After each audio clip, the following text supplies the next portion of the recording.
Hello friends, welcome back to the AuDHD Psych Podcast. I'm Howearth, clinical psychologist, and we are different, not defective. Well, thank you everybody for your support so far. I cannot say it enough. I really appreciate everyone tuning in, subscribing to our podcast, following our Instagram, following us on your streaming platforms, Spotify, Apple Podcast, and leaving comments and reviews. We really appreciate it. And if you haven't had a chance, please jump online, follow us, subscribe, and leave us a review if you like what we're doing. We really appreciate it, and it helps us get the word out there. Well, this week I wanted to follow up with last week's Q&A and do a bit of a Q&A part two. Pick up on a couple of questions that we didn't get to last week, and just a couple of really commonly asked questions. For everybody who noticed, we are shifting to a weekly release schedule now. So we've had so much support. I wanted to bring a bit more in to get a bit more information out there, and hopefully it's helpful. So please let us know in the comments or reach out to us and let us know if you find it helpful, if there's anything in particular that you'd like us to cover, and we will get onto that as soon as possible. So today I'm going to talk about a few things. I'm going to have a quick tap back into perimenopause and menopause. As I said before, my knowledge base isn't amazing in that. But between last week and this week, I tried it off and I did a little bit of reading. And so I'll just speak to that for a couple of minutes. Then I'll have a little chat about gender, body, and neurodivergence in an AuDHD context. I'll touch into levels of impairment. I didn't really touch on that last week, but I did talk about it in a previous episode. But I think that's a really important thing to sort of reinforce and come back to. And then I'll answer a couple of common questions about autistic versus ADHD traits and how they can seem kind of like an internal conflict. So with the perimenopause and menopause, I guess the really important thing that stands out to me there is that ADHD, autism, they're really differences of cognitive and executive function that underlie or underpin those characteristics that we express. And when those who are assigned female at birth go through perimenopause and menopause, what happens there is there's fluctuations in hormones, particularly estrogen. And estrogen modulates or changes the amounts of GABA, dopamine, and serotonin that are flooding around our bodies and brains. Why does that matter? Because they're the neurotransmitters and the chemicals in our bodies that actually influence things like inattention, influence things like sensory experience. And so we see that a lot of biological females reach perimenopause and may have been really high masking and been able to cope up until that point. But then suddenly I'm becoming more forgetful, not me, might be getting a lot more brain fog. Processing speed might slow down, and sensory gatekeeping, that ability to block out what I need to and pay attention to what I need to, the difficulties of that become amplified. And so throw in a hot flush or two and we can really see how either A, if I've been high masking and been able to pretend to be typical up until this point, how overwhelming that might become, or B, if I've been diagnosed because of difficulties related to my characteristics, we can really see how that could be amplified spectacularly, leading to a lot of mood and mental health and well-being concerns more broadly. Throw in a dose of stress hormones and it's a nice little trip down physical health as well that can be impacted by our stress levels and ongoing cognitive differences. So I guess too, I touched on hot flushes just there. If I've got an attentional difference and already have sensory differences related to my autistic and ADHD characteristics, then it's likely that hot flushes are going to be so much more impactful for me. But also, if I'm used to my body functioning in a certain way and I have that cognitive rigidity that is so helpful in many settings, but is really a core trait of autistic characteristics or a core autistic trait, then I might really struggle to adjust to this change in what my body is doing, how I present because of the body changes and those chemical changes within. I once heard somebody say they felt like their body was letting them down, and I can completely understand that. So what can we do? And again, I should highlight that nothing I say here is specific medical or therapeutic advice to individuals. This is very general information only. But if I'm getting to any point in life where those cognitive differences are being amplified, there are really simple things we can do to help try and manage attentional differences. We can have really visual schedules and reminders so that no matter what's happening with my working memory, I've got a visual reminder in front of me so that I can remember to do the things. We can have reminders. I love a reminder on my phone. Pardon me, we can do body doubling and get that social accountability involved to help us get through and motivate for things. And of course, in good supportive workplaces, we can seek reasonable environmental accommodations. If my sensory differences are being amplified and the lights are too bright, I can ask for lights that can be turned down. I can ask to be able to wear headphones in the workplace if that's not usual in my workplace. I can ask for heating or cooling to be adjusted to compensate for the differences and the difficulties that may be associated with those. So I have another little note here, but I have no idea what it says, so I'm going to pretend I was able to read my own writing, and I'll move on to the next theme, which was related to episode 7, I think, the intersection of neurodiversity and gender diversity. So we had a lot of people comment after that episode, and I really appreciate that because it's difficult for marginalised groups like neurodivergent people or trans and gender diverse, non-binary, agender people to comment in public because often we worry about what other people are going to or how they're going to respond to our comments. But when we sit at the intersection of those two groups, there's even more pressure. And so I just want to say to everyone who comments, thank you, thank you, thank you. Thank you so much. I appreciate it because it can be truly effortful and it's not an easy process for many of us. So, gender, body, interoception, attention. One question that somebody popped up to me recently was, why are there so many trans and gender diverse people in the neurodivergent community compared to the neurotypical community? And why are there so many neurodivergent people in the trans and queer community more broadly, but particularly the gender diverse community compared to the cisgender community? And I couldn't specifically tell you exactly why, but I've spoken about my own experience of gender in the past and my rejection of rules that don't make sense, which ties into that.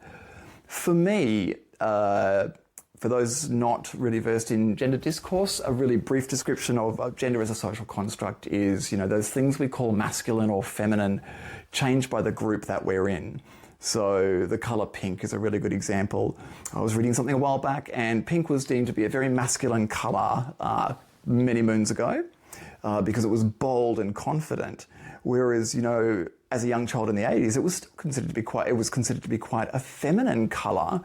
And it's only relatively recently, certainly less than half of my life, that guys in Australia have been wearing pink boldly and without it being sort of questionable in regional areas.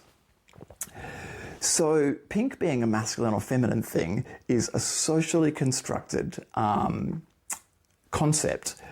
It's the group that I'm in, the social group. We agree that this thing is that characteristic or this item has that characteristic, and that changes by group. So the rejection of rules. If I'm autistic and I like to understand the system, and the rules around gender are historically, if you are born biologically male, you are a man. If you are born biological female, you are a woman. But that doesn't really sit logically with the idea of intersex, which then tells us that male and female biological sex are not binary notions. And so if biological sex aren't binary notions, then the socially constructed gender are unlikely to be binary notions. And I think, I can speak for myself. I have some really central characteristics that I identify with, that are core parts of who and what I believe I am, that are really feminine. But that's my internal identity. In a physical sense, I know, and to use the language that I've heard in the past, I know men who have childbearing hips. They have that really feminine shape. And I know really muscular women who have, quote, masculine characteristics as well. So if we accept those two things, then man and biological male and woman and biological female, they don't make sense as standing rules. How does that impact us? So in terms of our gender, I touched on this in the podcast episode. If I have a sensory difference and perhaps an attentional difference, so I notice certain areas of my body more, and I struggle to control my attention in the way that the average person would, I might have a sensory difference, draws my attention to it. My attentional difference means that I can't take my attention off that thing, maybe the way my chest feels. Then if I have gender dysphoria, that's going to be amplified. Pardon me, but if I have gender dysphoria, it works in reverse as well. I can have gender dysphoria about a part of my body, brings my attention to it, and that amplifies the sensory difference that I may experience. What about interoception? So I guess the way I feel inside my body, like what my body is doing on the inside, can also impact my experience of gender or body dysmorphia. Somebody commented about their experience when they ate, bringing their attention to their body and again amplifying difficulties they have around those physical sensations. And I've already spoken about attention there. So this is a lovely little segue and menopause and perimenopause into the conversation around levels of severity and levels of impairment when we diagnose autism or ADHD. So I mentioned last week that somebody had suggested that by self-identifying as autistic, we're mocking the difficulties that that person has. And again, I refuse to tell people what their experience is, but I don't share that point of view because the difficulties that we have change by context. And menopause is a really good example. You know, I used the example of perhaps a high-masking biological female who then reaches menopause, and then all of a sudden, what I've been able to compensate for, and my social differences and my cognitive differences, attentional differences, I may have been really high stress, but able to cope and manage those and pass as neurotypical. But when I hit perimenopause or menopause, that estrogen changes, serotonin, dopamine fluctuates, all of a sudden I've got more brain fog. I have more inattention, more forgetfulness. I'm thinking a little slower than I normally would, and I've got sensory differences. So my level of impairment is going to increase. I may not be able to hold down the 50-hour-a-week job and raise the family and be a homemaker like some of the powerhouses out there I know do. Not that I want to live that 1950s fantasy, but sadly we do still live in that world where biological females tend to hold the most of the family responsibilities and homemaker responsibilities. And thank you to you all for doing that. So if I've been able to hold all of that down, all of a sudden my cognitive function changes because of the chemicals in my body. My level of impairment changes. And so I may have received a diagnosis of autism, level 1 support needs initially, roll on those hormonal changes and the associated cognitive and sensory changes, and I might actually be at level 2. And the same is true in reverse. I may be under a significant amount of pressure and stress and have a lot of post-trauma, perhaps, mental health concerns, and I may be diagnosed combined type ADHD, severe, and autism spectrum level 2 support needs. But maybe I have an amazing therapist who runs a not-for-profit called the Iceberg Foundation, and maybe they do such a good job with me that I find my well-being and my mental health is actually much, much better. That gives me, when I'm not spending as much time on my anxieties and trying to manage my depression, that gives me more cognitive space to be able to maybe manage some of my rigidity or manage some of my impulses. So perhaps if I was reassessed, my level of impairment might come down from autism spectrum level 2 support needs to level 1, and my ADHD severity might come down from severe to moderate. So our context is integral in our level of impairment and the severity of our diagnosis. So what does that tell us? That it's not just based in our characteristics. It's the interaction with the characteristics that we bring to the party and what the party requires, what's necessary in that environment, but put us in an environment that's suited to our characteristics, suited to our cognitive styles or our communication styles. And we find that we're not deficient and we're not disordered. I wonder how many of you might really struggle, like I do, to engage with people in a really typical sense in community. But put me amongst those with spicy brains and I am in heaven. I can talk till the cows come home like I do at the camera for this podcast. I love being around neurodivergent people. It's a simple pleasure for me. And if we have social anxiety that stops us communicating in the way that's natural to us and creates difficulty for us in a typical setting, and then around one another, we communicate just fine, that tells us we are not characterologically flawed. It is an interactional problem, not a with me problem. So, my little sheet of paper that was directly in front of me, I have now touched on those points. So I'm going to touch in now a little bit about autistic versus ADHD traits. So I was thinking about what are some things that we can talk about in episodes moving forward, and I found a lovely list of questions that are commonly asked by people who are autistic ADHDers or AuDHDers. And so I thought I'd touch on a few of those and that internal conflict that we can feel. One of the questions was, why do I crave novelty, stimulation and spontaneity, but also desperately need routine, predictability and sameness? And that comes down to the clusters of characteristics that we are diagnosing with a diagnosis, but also that we just have as autistic people or ADHDers. ADHD comes with inattention and impulsivity. That's the two central characteristics that are diagnosed in ADHD. That novelty seeking is an expression of that inattention. Not unlike conversational tangentiality is a bit of an expression of that inattention. Stimulation, I can follow an impulse towards the interesting, stimulating thing. Spontaneity is very impulsive.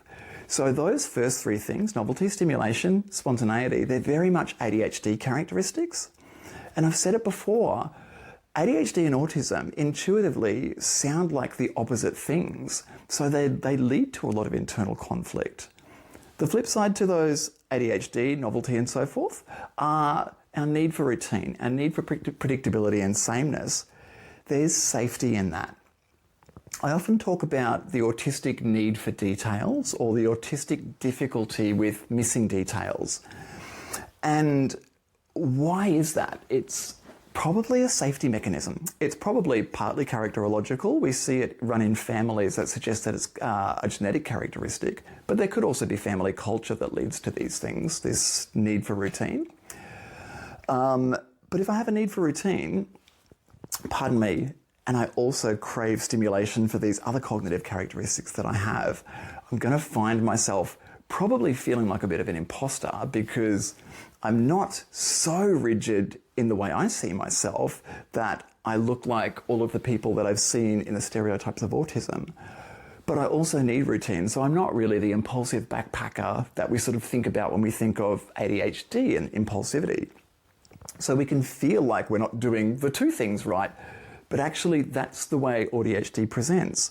We have these seemingly opposing experiences at the same time, and our context and how stressed we are will dictate which of those we lean into at any given point in time. I find myself, the more stressed I am, the more autistic I am. However, when I've got more space in my life and in my mind, in my cognitive energy, that's when my ADHD comes out to play. That's when I go from being the introvert who barely leaves the house for 2 weeks at a time because I'm always working, to the person who's like, let's go and do the thing. So why do I crave both ADHD expressions and autistic expressions? Because I'm autistic and an ADHDer. And those things will serve me in different ways at different times in my life. Our next question was, why can I hyperfocus for hours on some things, but cannot start or finish basic tasks at all? So there's a couple of conversations around this. Why can I hyperfocus for hours on some things? We talk about many neurodivergent people having interest-based attention, and motivation is very much linked to attention. When trying to manage my attention, what we can use is the NICE framework: novelty, interest, challenge, or emergency. I don't recommend leaning into emergency. That's what we naturally do when we quickly get the thing done at the last minute, right before the deadline, even though we've had 4 weeks to do it. That's using emergency to anchor my attention and get the thing done. We can also do it by doing new things, can grab our attention. Doing interesting things, and that's what we're talking about here, can be an anchor for our attention. And something that's challenging. So I like to try and beat the timer, or try and beat how well I previously did in something. That helps me keep my attention on task. Hyperfocus, one could argue that that taps into cognitive rigidity. I am doing this thing that's really interesting, so it's a positive reward for me to do that. We know that ADHDers, we're not like the average person, in terms of the average person might get a reward, a gold star on their chart in school at the end of the day for doing the good thing. We need more frequent rewards, because it just doesn't sit with us as a motivation factor as long as it does with the average person. If I'm hyperfixated on something that I love, I'm getting constant reward out of that. And if I've got cognitive rigidity that we often see in autism, or difficulty set shifting, changing what I'm focused on or changing what I'm thinking about, that's going to keep me stuck in there as well, focusing on that thing that I'm really interested in. But then can't start or finish basic tasks at all. So I'll start with finishing. Can't finish basic tasks at all.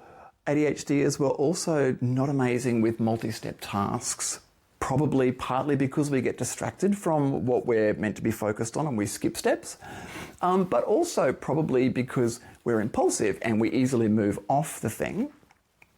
Pardon me. So organisation is not one of our strongest points compared to the average person in the community. But also the starting of tasks.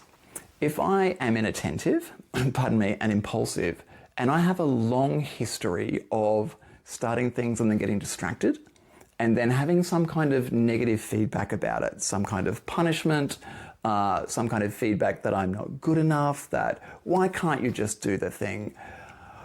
I'm slowly starting to lose my belief in myself that I can do the boring thing, and I'm also starting to have all of these aversive consequences make me not want to do the thing. So I'll probably have some anxiety about doing it to start with, leading to procrastination, but I'll also probably have a bit of lack of confidence in myself in being able to start and do the thing, which becomes a secondary barrier or another barrier. So why can I hyperfocus sometimes and then struggle to start other things? That will also come back to interest. If I'm not interested in the thing, I'll have a lot of difficulty motivating myself to do it.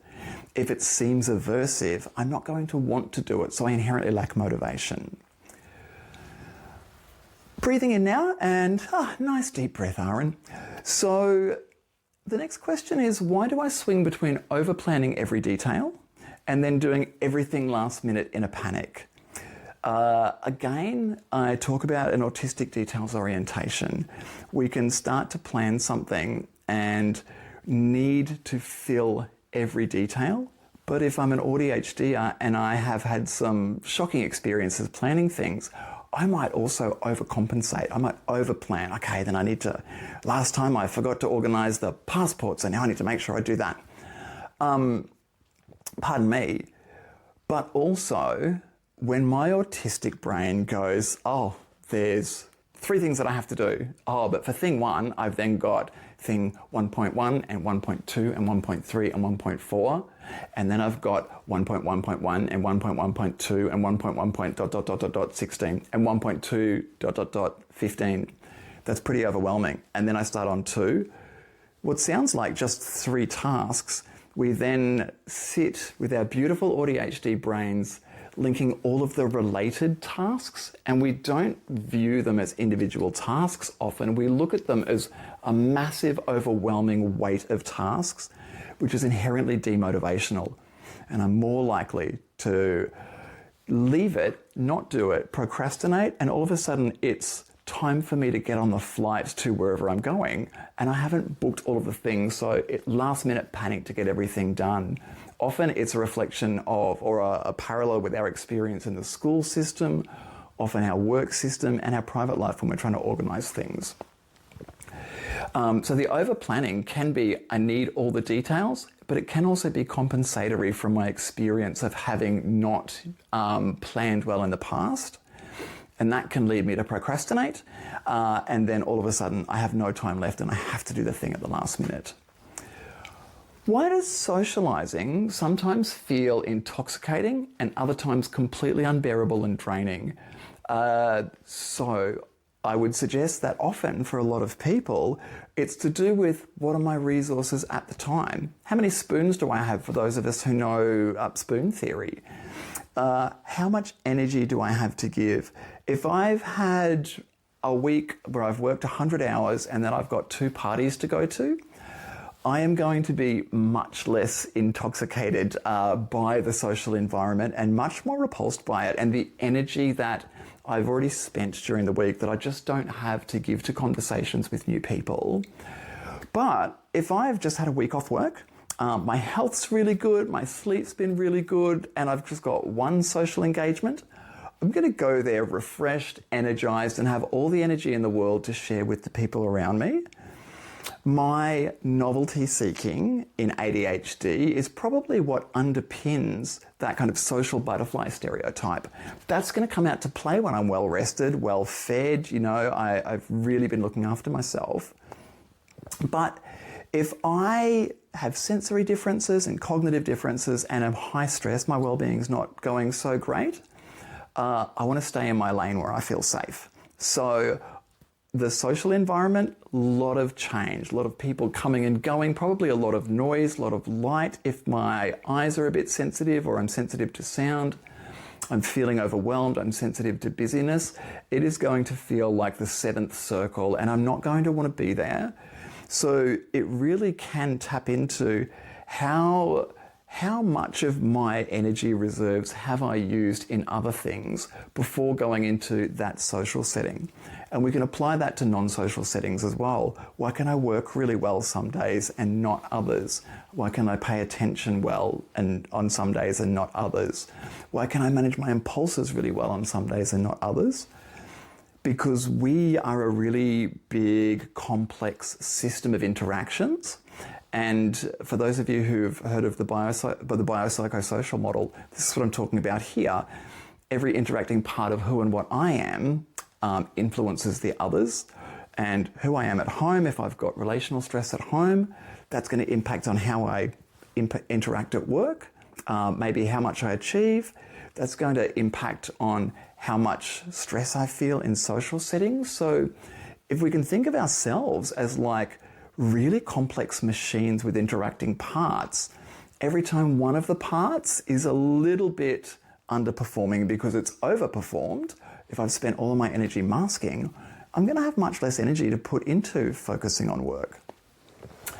So that was a very tangential conversation, but I enjoyed it. Hopefully you guys did too. And if you have any questions, feel free to ask.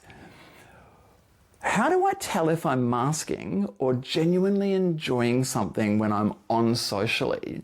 So this is a really interesting question to me because I don't think all masking is bad. I think masking is unhelpful when the cost outweighs the benefit. I can be anxious going into social settings and not speak to anybody. But if I know that a friend of mine's going to come, I might spend an hour really anxious because I don't know the people or I only know people in passing. But then I know my friend is coming and I love that friend and the world disappears with that friend. I don't know if you guys have that friend as well, but for many years in Sydney, mine was Nicole, if you're out there. That person that just is so easy to get along with, that benefit outweighs the cost of standing there for hours with people that I don't know feeling awkward. So that kind of mask of being in the social setting and putting the party smile on and holding my posture the way people expect it to be, in that situation is really worthwhile for me. If I'm going there and it's just stress all the way and there's no payoff, then the benefit is not outweighing the cost. But also, I sat with that question, how do I tell if I'm masking or genuinely enjoying something when I'm on socially? I think whether I'm masking or not, if I'm enjoying something, I'm enjoying it because I can hold two emotional states simultaneously. I can love you and be angry with you for eating the last of the ice cream, and I can be masking to cope with some anxiety in a social setting, but also actually enjoying the positive interaction that some people are having with me because of my masking. And so I wonder if that's a question that you ask. If another question that you might ask yourself is, what's the point? What's the benefit? Or what's the cost-benefit analysis? Is my masking just causing me stress and impacting my well-being negatively? Or is it a 30% stress cost, but actually I'm getting a 50% enjoyment and that 20% win? That's worth it for me. That's a question that I think is internal to everybody. For some people, if my stress is already at 95% and there might be a 50 point payoff for being there, but it's going to cost me 6% of my stress tolerance, my resilience to be at that party, no amount of payback is worth reaching capacity, melting down, and my well-being completely being overwhelmed. And now the final question, because I just noticed that I've hit 30 minutes again, because I apparently love a chat. Why do I feel both too much and not enough for people and workplaces? This one I would put down to, certainly with myself in my past and a lot of people that I chat to. Why do I feel too much? Sometimes because we're ADHDers, so we can be impulsive and we can sometimes be loud. It's a whole diagnostic criteria for ADHD, difficulty doing things quietly. But if I'm ADHD and I'm a bit loud, and maybe I'm also autistic and I will monologue at you and point in case, I might get that feedback socially. Oh, calm down. Oh, be quiet. Oh, just shh, shut up. It's someone else's turn to talk. When I get that over and over again, it becomes a complex stressor. When we talk about stress and trauma, we can have big T traumas, which are the big immediate threats to my life and safety, or the life and safety of the people and things that I hold dear. Kind of like being stabbed in the arm with a knife. That's how I'm going to metaphor that one up.